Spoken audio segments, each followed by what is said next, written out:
them phone sensitive.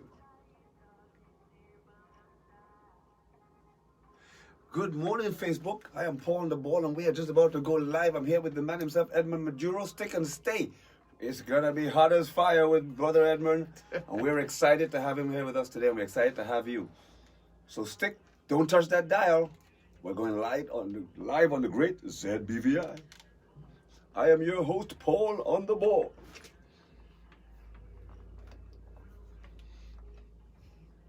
And good morning to one and all. Great to have you here with me again this morning. I am Paul on the ball. It's the morning show. And if you're tuning in for the first time, just to let you know, the morning show is all about speaking to wonderful people about the beautiful British Virgin Islands and all the positive things that has happened here in the British Virgin Islands. And of course, we know so many things happening in life, so many things are going on, but there are so many wonderful things that have happened in our territory. And so I look for the grassroots to go right to the beginning to find the people that have been here for years and will know exactly what happened. And the gentleman I have today fits right into that category, and I'm going to have him introduce himself. Good morning. So I don't know if people might recognize you or know your name, so you're going to have to maybe explain who you are.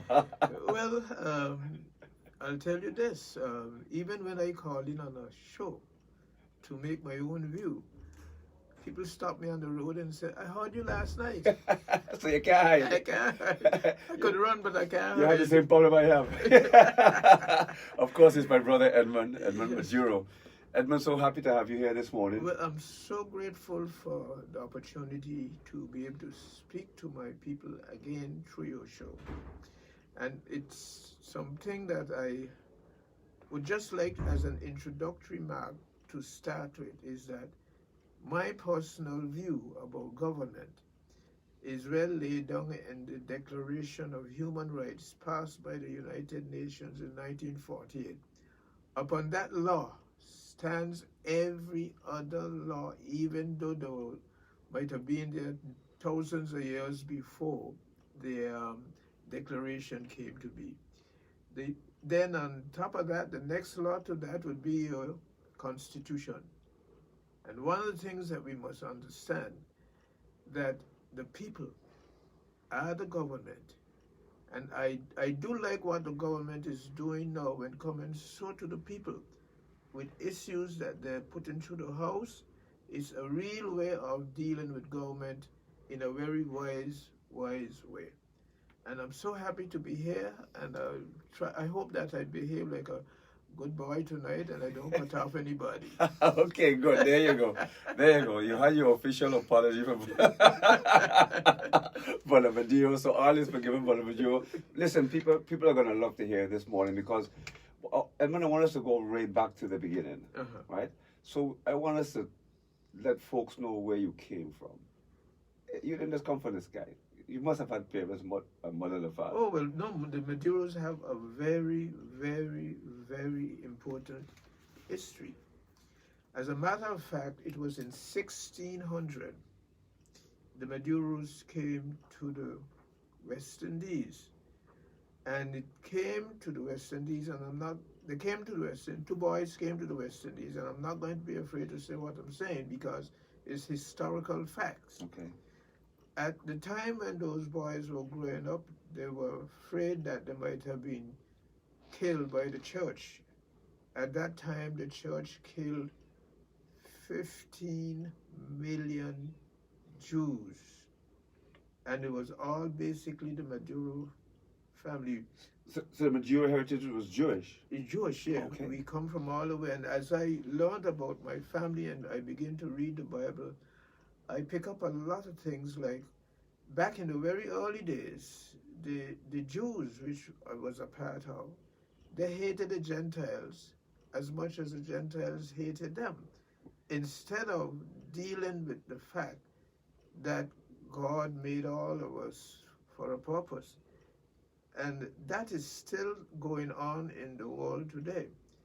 And you know, once I've always said to myself, look at how God brought Paul from what he was doing into what he wanted him to do. And a lot of people fail to understand that God knows about all these things long before they happened. So this is why he could deal with them in such a way. Now I know, like for instance, uh, in the book or in the information that Britain is coming to the BVI with is same-sex marriage, and we know from the Bible that God doesn't stand up for that at all, because we would remember quite well when he poured down fire and brimstone on Sodom and Gomorrah. And you remember that there's only one family that was saved. And when he was bringing them out to safety, he told the wife and the family, if you ever look back, don't look back. Yet the lady, I suppose like her mother, when she looked back, she turned into a pillar of salt. You know? So these are the things we got to understand. We have to put God first in everything. And you know why? God has proven himself too many times for us not to understand the Holy Bible. Right. So let's get to your parents now. No. So let's, first of all, let the folks know who your mother and father are. Well, my father and mother have both gone on to the other side. My father was Joseph Antonio Maduro. Some people used to call him Smokey. Some people used to call him Bobo.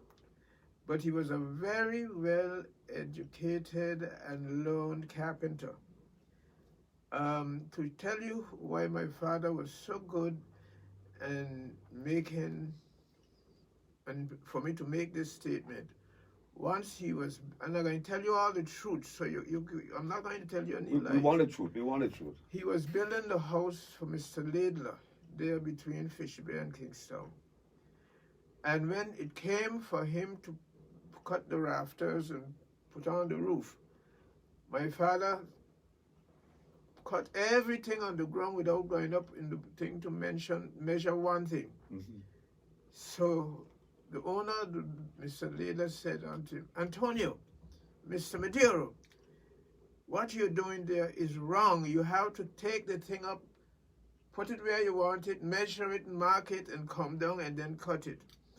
And my father, I was a little boy and I was around the same time. And my father said, Mr. Laidler, I know what I'm doing. And what has happened to you, you don't know that Oxford University make an ass out of you. Those were the exact words that came out of my father's mouth. And my father continued to do what he was doing. He didn't go up on the roof to measure a thing. And I'm going to say this other piece so that you could know how great my father was in carpentry. Okay. Right down here at Beach Club Terrace, when somebody was putting on the roof, they couldn't get it put on. Every time they do it, it looked so ugly. It was my father who had to go and show them how to put it on. And again, he didn't have to go up on the roof to measure anything. My father had a little book. And in this little book, it tells you, once you know, I forget the word for it, but the special drainage of the roof. Once you know that, it's all written there in the book, and that's the really way it was. Now, that's on my father. On my mother's side, my mother started teaching from the time she was 14 years old. You didn't give her name. And her name was Alexandrina Fret. And she married to my father, who was a Maduro, so she became Alexandrina Maduro. That's why today the school in Bargos Bay is named Alexandrina Maduro School. Uh-huh. And one of the things that I'm very happy about, and I like when the government stand up for the right thing. When they were going to build a school in there that is now called Alexandrina Maduro School, the church, and I don't care to say it because nothing is as good as the truth, the church, when they were going to name it after the mother, they wanted to call it St. Philip's School. Mm-hmm. Now St. Philip's School is a school there in Kingstown. Right. And that was a school made by a church and a school made by, I think it was Queen Elizabeth I. Right. And she, if it's not Queen Elizabeth I, it's a Queen Elizabeth as far as I do remember. And we must not understand, and people keep cussing me all the time, how good Britain has been to us. No man is perfect. We all make our mistakes. So Britain has made her mistakes like all of us. But when the last shipment came in, the last shipment of slaves came in, by the time it reached here, slavery was abolished. So what date are we talking about? 14? This goes back. What year on average you think is it? I think 1500s, 1600s? It was 18 something. 18 something, okay. Yeah. Yes, 18 something. 18 something. So the Queen of Britain then, there were 360 slaves. She went and secured 360 acres of land in Kingstown. And each slave who were then as free as any other got an acre.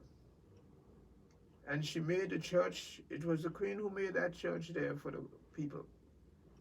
And eventually, it was an Anglican church because in those days, the Anglican church was the Church of England. So it couldn't be anything else but that. So that was the St. Philip's School.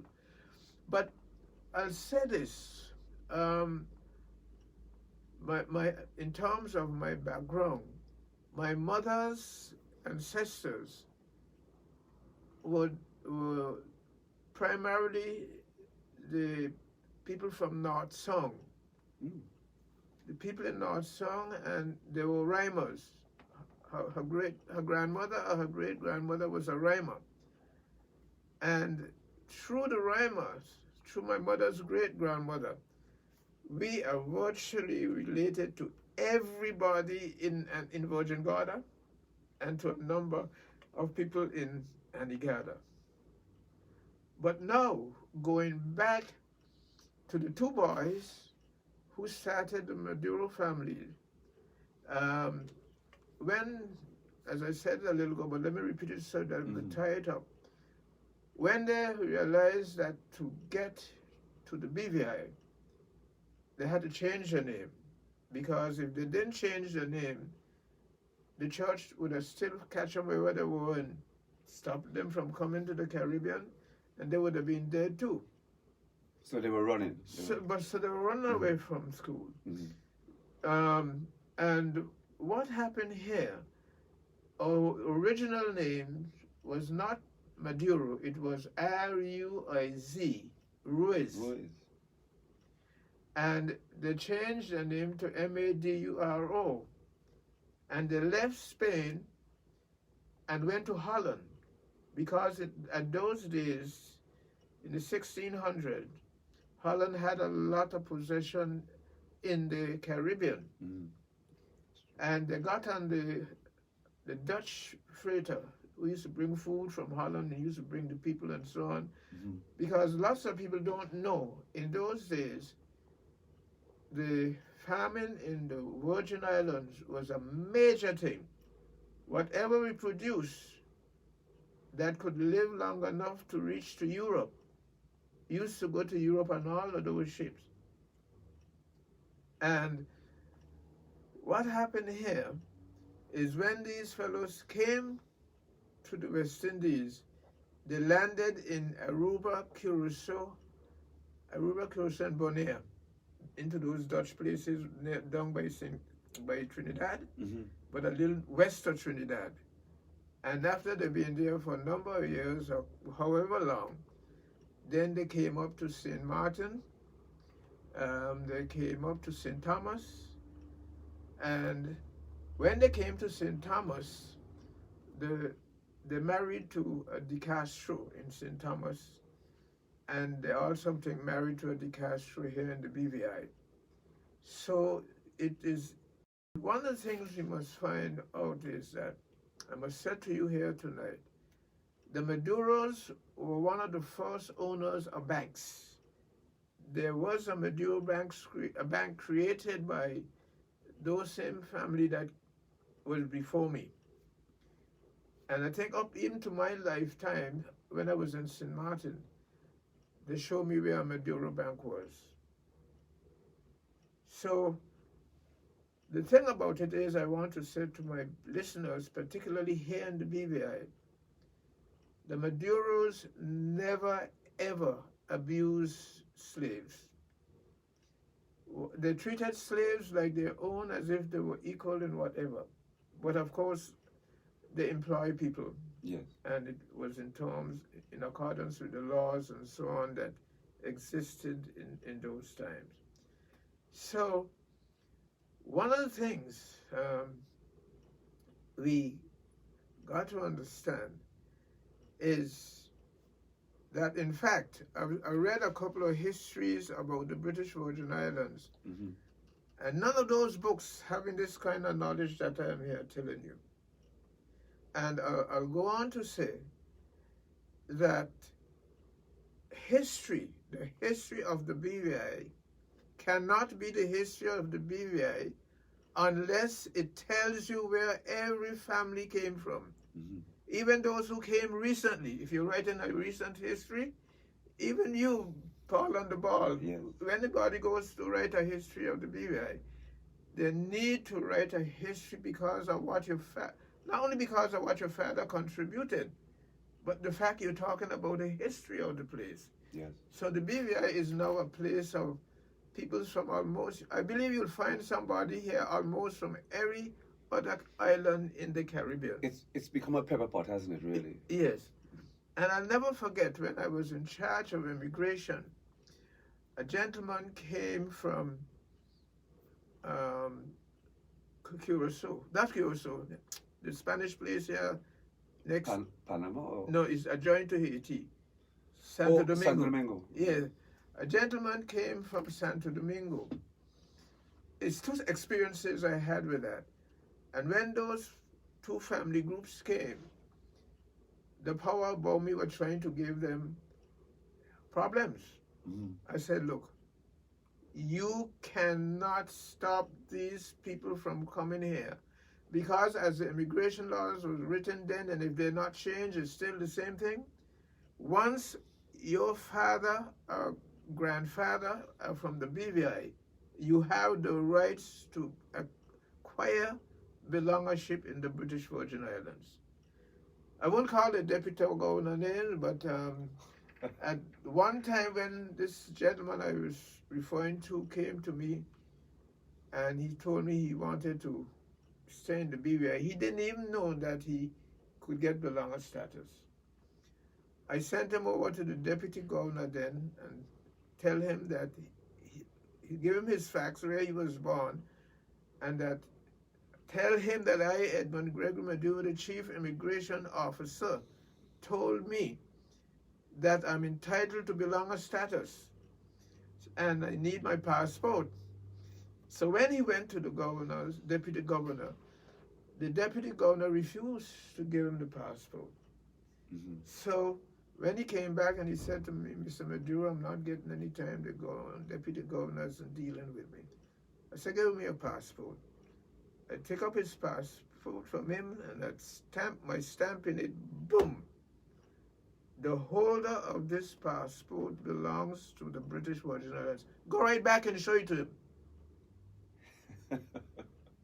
You see, a lot of people don't understand. This is why the Declaration of Human Rights are so important. Because even in this Declaration of Human Rights, it tells you that every one of us have a right to a country. Not only that, we have rights to other countries through certain terms like that, what I'm talking about. Right. And a lot of people don't understand, and even among some of the lawyers, sometimes I find that they don't know what the devil they're talking about. They seem not to even remember the Declaration of Human Rights. Some of them never read it.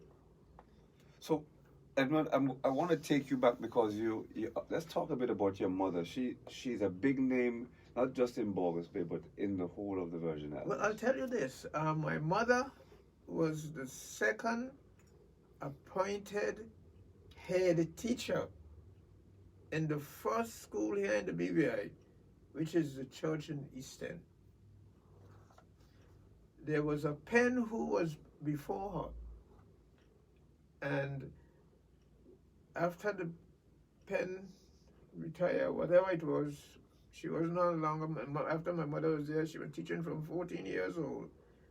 She eventually got the second appointment as the head teacher for that school. Now, something I must say here about the history of my mother and the history of education in the BVI. Mm-hmm. Education in the British Virgin Islands was brought here by the Methodist Church. By the Methodist Church, it was brought here. And strangely enough, at those days when I was growing up, we only had two churches, first of all, which was the Anglican Church and the Methodist Church. Correct. And then shortly, in my early days, the Adventist Church came in. But I'm saying to you, of all the three churches, I can't say it about the Seventh Adventist Church because I never seen them discriminate in any way, shape, or form. Mm-hmm. But one of the qualities and the values of the Methodist Church effort to bring education here, because then it was her and the Anglican, the Methodist Church was more interested in making sure that the descendants of slaves got an education. Mm. And that is why the Methodist Church is so important to us. But I'll say that to say this because I'm a person, I don't hide facts. I don't hide things that we should know. Back in those early days, you would have found that a lot of the people who were working for the government were descendants of Maduros. Why? Because their skin was a little fairer than everybody else's. Okay. Even the government in those days, past slavery, were discriminating. And I want to say something here. This BVI that we have here now was really built by the government. And when I say the government, I mean the people. Because when you read the Declaration of Human Rights, you would understand that education, everybody has the right to it. But I never forget when this gentleman from Long Look ran the governor of the day off his seat. Run him off his seat. And what was said in those days, that if he was smart enough to sit down on his seat, he might have, it wasn't the governor then, it was a commissioner. Right. If he was smart enough to sit down on the commissioner's seat, he would have been a commissioner right here. But, you know, one of the things I would like, if I can continue to help to come on your show, is to talk about our history. The BVI is a place that is out of this world. We were not the only one with this idea back in those days. I'm going to say this one just to tickle you a little bit. Okay. One day when one of my great uncles was sick on his dying bed, my grandfather went up to try to get him to accept Jehovah God. Yeah. And when my grandfather went, you know, in those days the houses were very small. Right. Instead of listening to my grandpa, he turned his back on my grandfather, who was married to his sister. So grandpa said to him, "You ain't listening? You ain't listening?" He said, "When you see the pity of shit." Now I'm not using this as a profanic word. Yes. Because that word was being used from long before I being born in. And my grandfather was one man. He never used bad words like that. Right. As a matter of fact, my grandfather's bad word was fluk. Right. Whenever you telling him something and he don't want to believe you, and you say, man, stop fluff looking now. Okay. But he never used to use bad words, abusing people's body and Right. and things Right. like that. Right. Listen, So- we have to take a pause for a cause.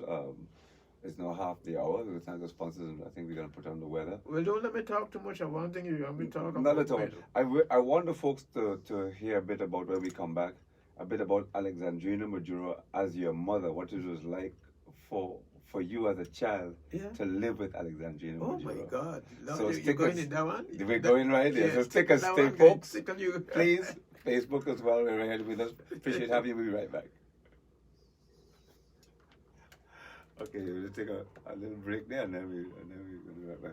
So let's hear a bit about Alexander, because that's a big name in the Virgin Islands, Alexandrina Maduro. And I'm telling you, you'll be amazed, including myself. I didn't realize Alexandrina Maduro was your mother. That one? I did not know Alexandrina Maduro was your mother. You didn't know her? No, I didn't know she was your mother. Oh, you didn't know she was my mother? No. You see? You thought that you assume everybody knows, right? Mhm. Folks, I didn't know that. And you'd be surprised. If I Yeah. didn't know it, a lot of people out there didn't realize it either. So that's where we're going to go now. I'm going to tell you who she was. Okay, good. That's what, we want to hear, right, Facebook? We want to hear who she was. Yeah, for sure. And that's what makes the BVI so rich, because here we are, people are hearing this Edmond Maduro speak all the time, not realizing that Edmond Maduro is the daughter of Alexandrina Maduro, who was a Fred, She was a friend. who was from Virgin Gorda, Who was what? whose family was from Virgin Gorda, mother of VG. Yeah. Yes. Her mother was A rhymer, born from the Virgin Gorda not, family. not sound. Yeah, so the first her grandmother Yes. was a lady, grandmother or mother. You see? And these other people don't know. Yeah. They don't know that. So we're going to talk a bit about that now, so they actually know who she is, and get to really understand the history of the Maduro family. And guys or Facebook fans who are there, we're going to come back with Edmond again, and we're going to bring back his brother Conrad as well, and really get into the history and the development and growth of politics in the British Virgin, and where did it come from? In other words, then did politics just suddenly appear in the BVI, or where did this all come from? Where did we start? You know what came this over the air this morning?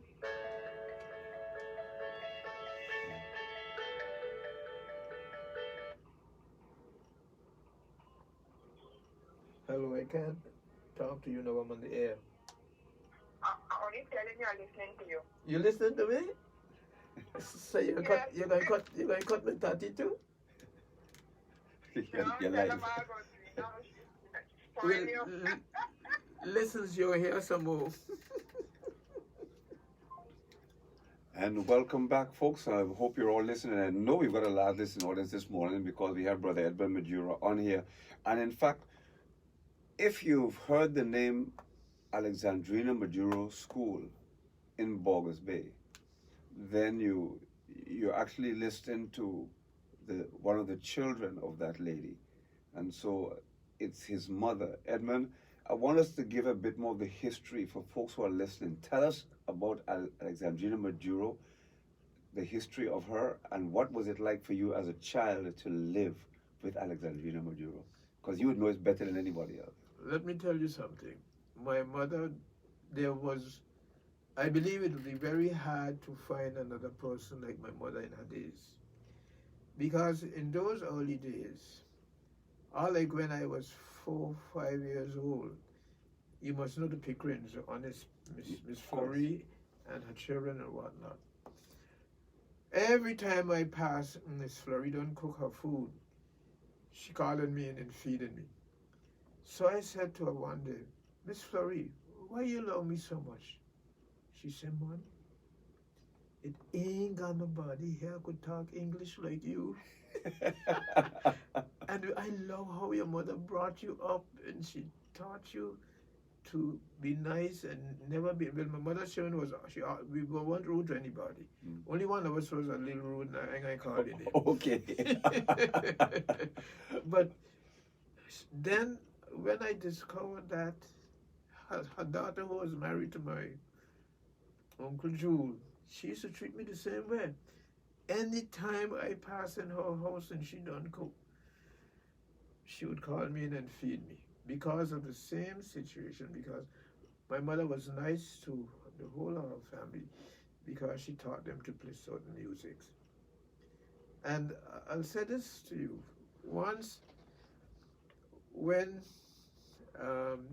she started school here, an elderly man used to come into school, and the other young boys begin to laugh at him and tease him what the hell a big man, the old man like he got among them now, their little children going to school. Yes. So after he'd said, Mr. I ain't coming back to school because of the call the boy them who teasing them and laughing at him and so on. She used to leave home and go out by the man home to teach him. Wow.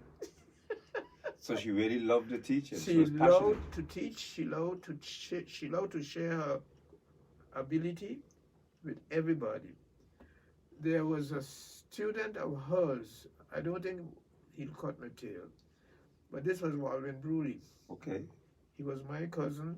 My father's sister was his mother. And he had left school and he went to the Anglican school. But he wasn't doing too well. And my mother heard he wasn't doing too well. And she went and she talked to his mother. But at the same time, his mother had several children in the school. Yes. So the mother said to my mother, well, how will I do that again, Mrs. Rena? I can't pay for all of them who I got there with you now. How? My mother said, what money got to do with school? Take the boy out and send him back. Wow. And when he came back, I think he stayed with my mother by about a year. But when he went back to school now, it was either 1 or 2 classes. He went higher. Wow, he skipped classes. Skipped classes. And when my mother died in those days, well, she had stopped teaching when she was 60 something. Mm-hmm. And she died when she was 92. But my mother, money was not the aspect of her having the school. Bringing up the children in the way they should grow was what was important to her. Because from way back in those days, my mother taught me and all my brothers and sisters, only one sister I had through my mother, that there's only one church. And the only church it is the Church of Christ. That's why Jesus came to earth and he was crucified and so on and so forth. Right. And in those days, if the Seventh-day Adventists came over to Bargos Bay to have like a little preaching or whatever, mm-hmm. she would make sure we go and listen to them. Back then they had a Church of God of Holiness. She would make sure we go and listen to them. Any religion that came to Bargos Bay, she made sure that we went, because she made sure that we understand that there's only one church, the Church of Christ. What would you call her? A disciplinarian? On a daily basis, what was she? There's some others are very mild and quiet. Some others are a little louder. Some like the beat, some don't. What kind of person was she? Well, it depends. She only had one daughter, but she was very, very careful about that daughter. If that daughter, she found that daughter anyway talking to a man, she'd get licks.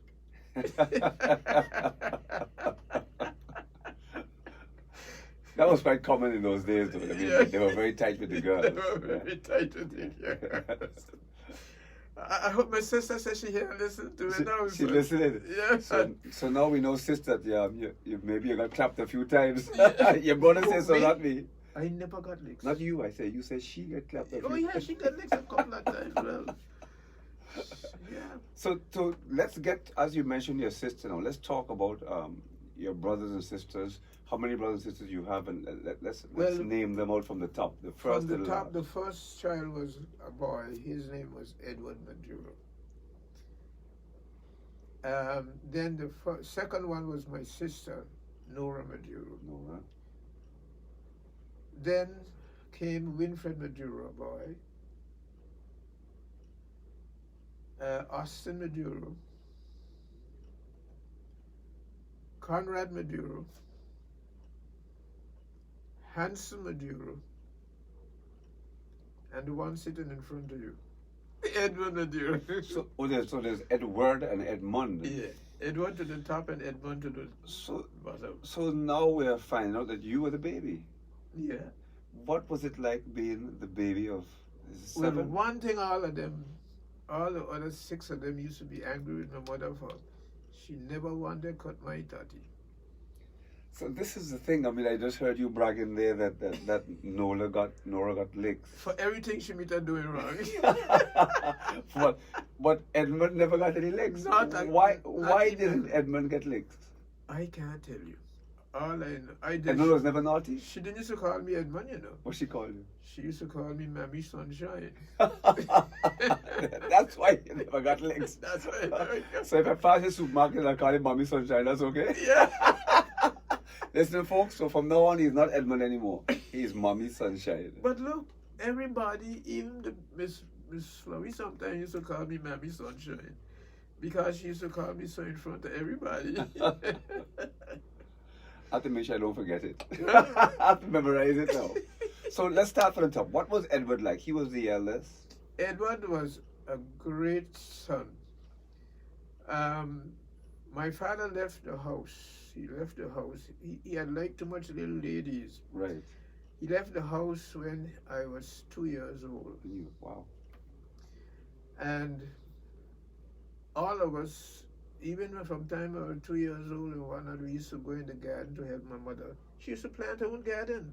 Wow. As much as she was a teacher and she had to spend so much time in school, she still had a little garden.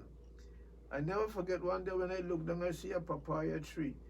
I said, Mommy, this is a papaya tree. I said, I could pull it up. She said, no, Mom. She said, God sent the boy there to plant it for me. You got to leave it there. And when that pear tree wasn't even as high as me, when it bear the biggest papayas I ever saw in my whole life. Wow. So she know what she was saying when God sent the boy to plant it. Wow, look at that. Yeah, but what I wanted to tell you about my brother Edward, because she had so much difficulties feeding us that he left school at 14 years old and went out to work in carpentry and things like that.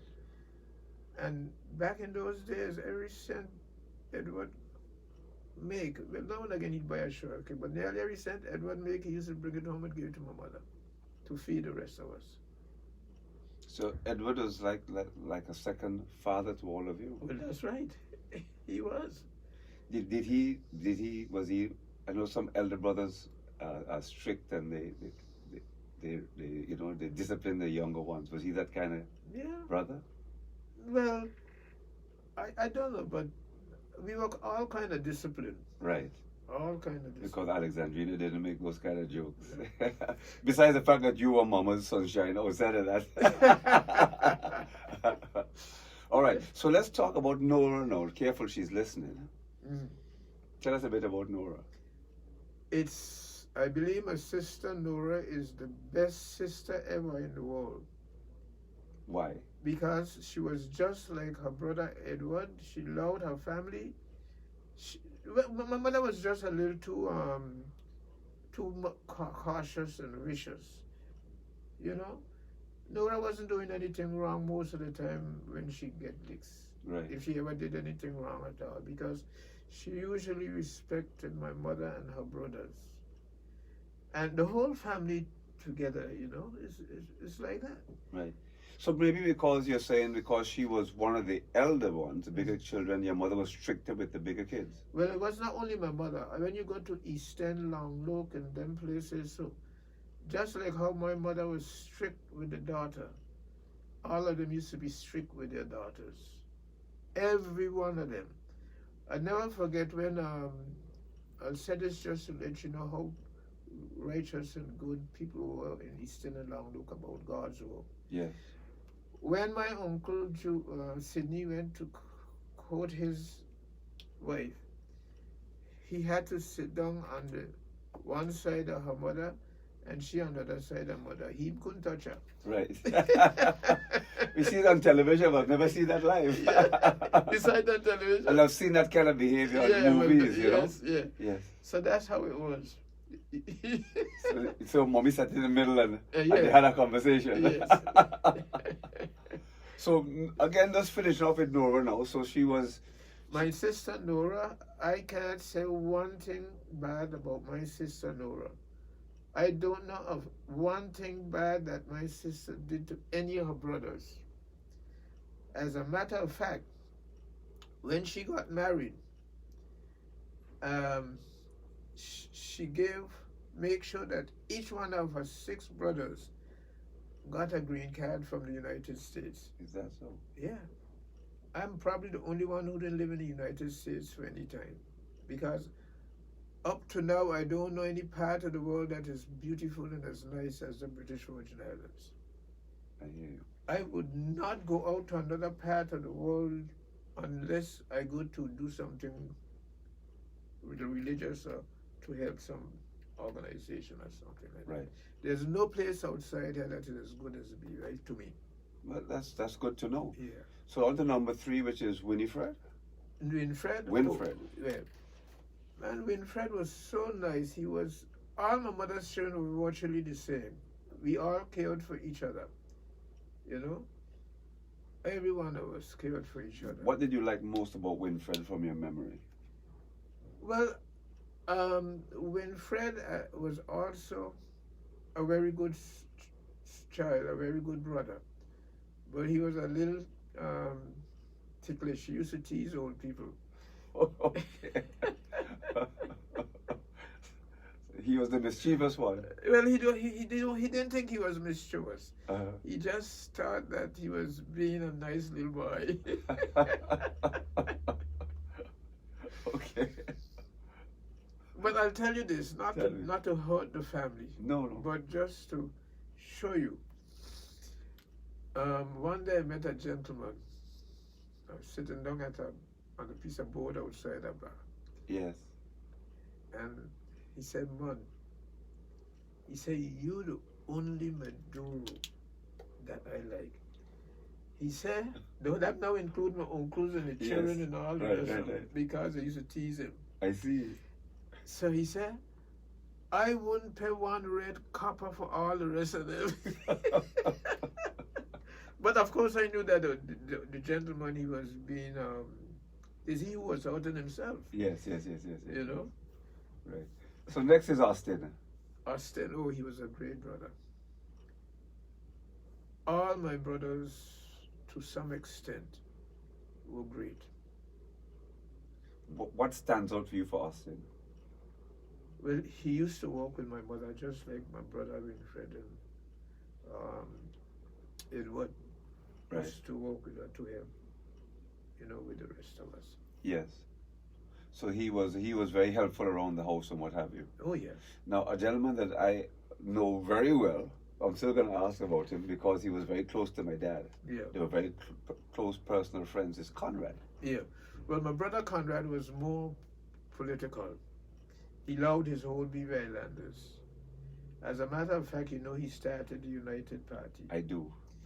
And I must tell you that it was your father who, when we were, Conrad and I was working with my brother Conrad to start to help to protect his people, he get to know your father. And I believe, if I'm right, I think I'm right with this one because I mentioned it to him already. It was your father who drafted the Constitution for the United Party. Yes, correct. But I can still remember clearly. I don't care what nobody say. Even if my brother Conrad tell me he can't remember, I will still tell you because I remember. Your father was very essential in helping because he had helped draft the labor code. And I can say this because I was chief immigration officer for 20 years. So I never forget the fact that your father helped to draft the labor code. And I think he used, not I think, he used Antigua labor code Yes. to bring in some of the facts that are in our labor code now. And as a matter of fact, just like that, I'd get to respect, through Conrad, I'd get to respect your father just like my own. Wow. So that's how it was. When your father died, my heart went heavy. All right, thank you for that. Yes. So that was Conrad, and of course, we're gonna bring back in Conrad with yourself another day because there's so much history within Conrad in Oh himself. Lord, yes. I think it'd be unfair not to have him When on. it comes to the territory, when it comes to the people, when it comes to his brother Virgin Islanders, Conrad did a lot for this country. Yes, I think he's an institution in the territory, Yeah. and that's one of the things that we don't want to lose. You know, people that have done so much and then they suddenly just vaporize, so to speak. They're still here, but as if they never existed because we haven't. Yeah, Kept as you the said that, history alive. there's one thing I would love to see happen. All like him, the Pickerins, and the other families that have contributed so much to the people of the British Virgin Islands. We need to have something named after them. So when cheering down the wall, come down another 100 years below, the wall lasts so long. Well, why was this named after the Pickwick? Why was this named after the Skeltons, the Leadsom, or what? Because something's named after the Leadsom, Yes. and so on. And when they learn that it came from the contribution that family or that person made, it's going to be a strong lesson to them. Yes. Now, I would like to write a history. I would like to see a history of the BVI written.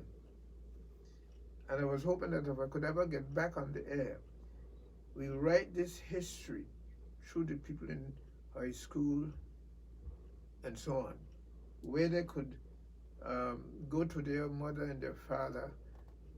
You know, you'll choose one of the children who wants to do that.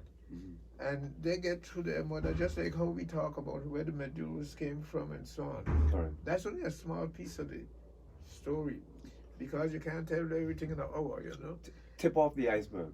So what I'm saying, the history I'd like to see is that every of our ancestral families, we have, what do you call that thing when you write the history? It's on the tip of my tongue. Yeah. But anyway, to Yeah, have yes, that yes, thing yeah, written yeah. of every family. Not the obituary. That's it. I said die. That's it. Hmm? I'm trying to think of the word, but I've got the wrong word. But we'll come back to that. We'll make a note and remember it. Yeah. Let's continue because we're on Conrad. Let's go on to Hanson. Well, Hanson, oh boy, Your brother. he was a godsend. When I say he was a godsend, Hanson was not able to speak as much as you and I because he had hearing problems. Mm-hmm. And this is why he had difficulties speaking. But in the hotel in St. John's, it was owned by the same people who owned the hotel in Virgin Gorda, the Dicks. Right. So when my sister and her husband went over to the one in St. John's, and they got him a job, Hanson worked there for 27 years, either 27 or more years. And he was the only one, no, he was not the only one, but he was given a special plaque. And when they brought and gave him his plaque, it was on paper. And Hanson told him he don't want it on paper, just like how they gave the lady or they want on piece of board and make sure they put it on piece of board. So there's your lesson, folks. Yeah, they're out of order though. They were out of order, yes. How they could put hers on a piece of board and they come and... That's a Maduro for you. So let's get on to the final child now, because you might know the final child quite well. Who there? Of Edmond and Alexandrina, their final child, the baby. Tell us a bit about the baby now, and why was he named after his father and not Edward? Who you talking about? Me? Who else? No, my name is. No, I was named after a family member in Rotown. Who else was called Edmond? It was a Maduro. Okay. I got his full name. You see, I have to ask. Go ahead, tell me. Edmond Gregory Maduro. Right. But okay. He was buried right there in the Anglican church. If you go in the Anglican church, no. He was actually buried under they built the church over him. But instead of burying it over the grave thing with the pad on it, they took that up. And that's outside. So whenever you could go there, you could still see Edmond Gregory Maduro. So you also have the middle name of him as well? Yes. You have his full name? Yeah, his full name. Wow. So I'm telling you, one day a friend of mine met me. And they know I always a little jokey and so on. Yes. I said, how the hell you get here? How the hell you get from under the Anglican church down here?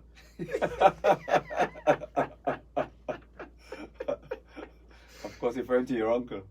Yeah. Yes. Yeah. That's why the tombstone. Right. They saw the tombstone, Edmond Gregory Maduro, Maduro. which is you. Which is me. So I wanted to help to picture. So you grew up, I presume, in Borgus Bay. Yes. Right. So give us a picture of Borgus Bay. What era were you a child in? It was in the 40s, the 50s. What? Well, I virtually spent all my time in Borgus Bay. So as a boy, before your teens, I what era would that be? Would that be the 1940s or 1950s? I visited St. Thomas when I was about 2 years old. Right.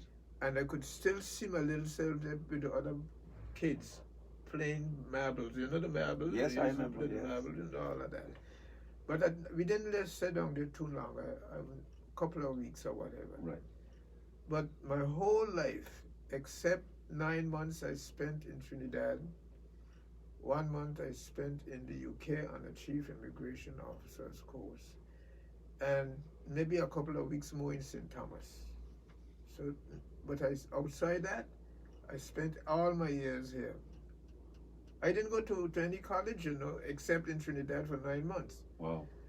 But I was able to, from what I learned in high school, I was able to become the first chief immigration officer. Right. So primary school, where did you attend primary school? What was that like? I started primary school in the Anglican Church School. Mm-hmm. And I don't know if you were around when they built the long school up there by where Elmo Stout High School is. Right. Then is where I went to the elementary school. So that was in what year? Because I went to that school, the long school you went to. I attended that in the early 60s. Yeah. So when I was 19 years old, I left school, but I went to high school when I was 12 years old. And you were 12. Yeah, I was 12. And basically... And where was high school? Where was it located? Well, in those days, when they had a long school there, Right. you had some buildings. On the other side? Yeah, but closer up to going up the hill. Okay, so they were all still in They were lower then state. built, yes. But I think the hurricane mashed up some of Yes, that, they did. But that's where we went to school. And back in those days, we had some excellent teachers, all like Mr. Stanley Nibs, who used to teach us woodwork. We had one of McTodman's sisters, I think with a bit wider, one or two of them. We had a lady, Miss Penn, who used to teach the girls how to cook and do other things like that. We had a Smith.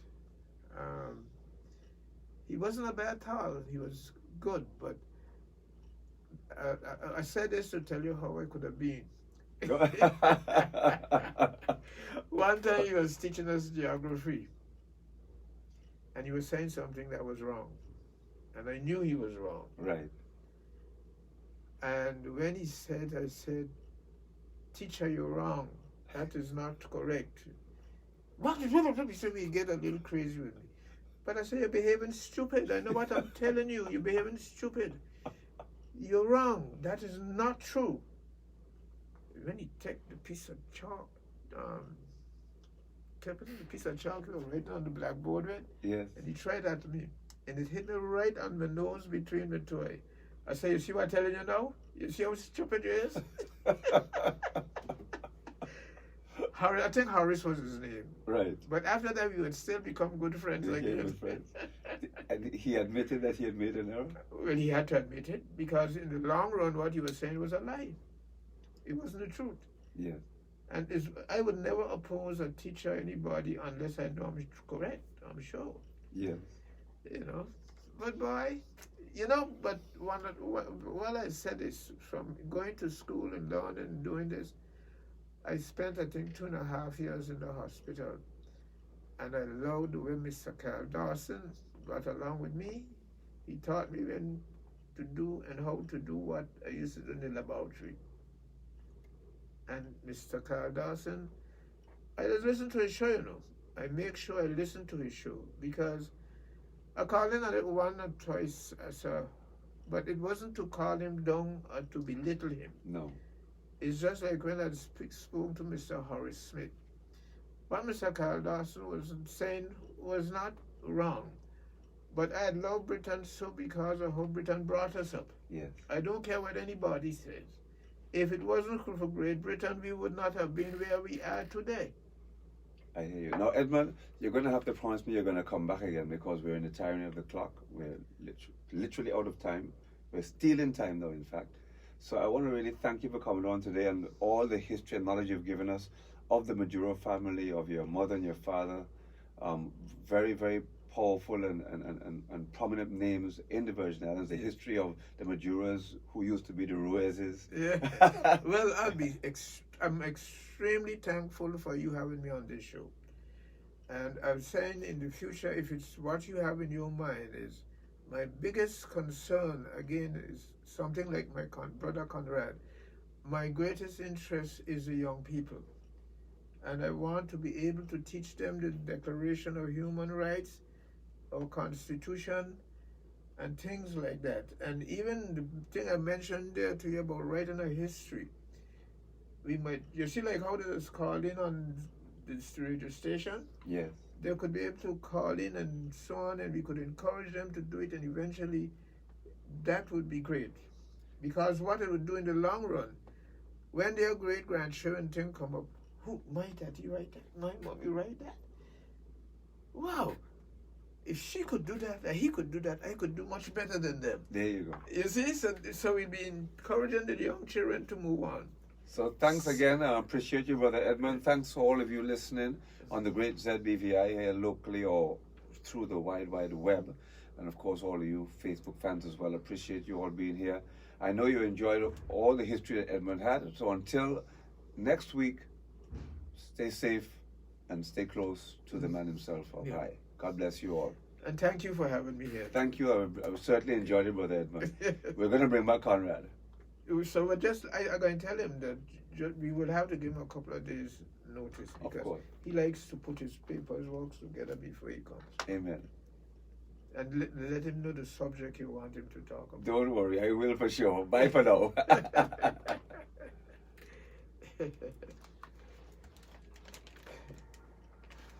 Okay, folks, that's it. That's it, Brother Edmond. Appreciate you being here. See you again next time. Until then, God bless you all. God bless you too. Bye-bye for now.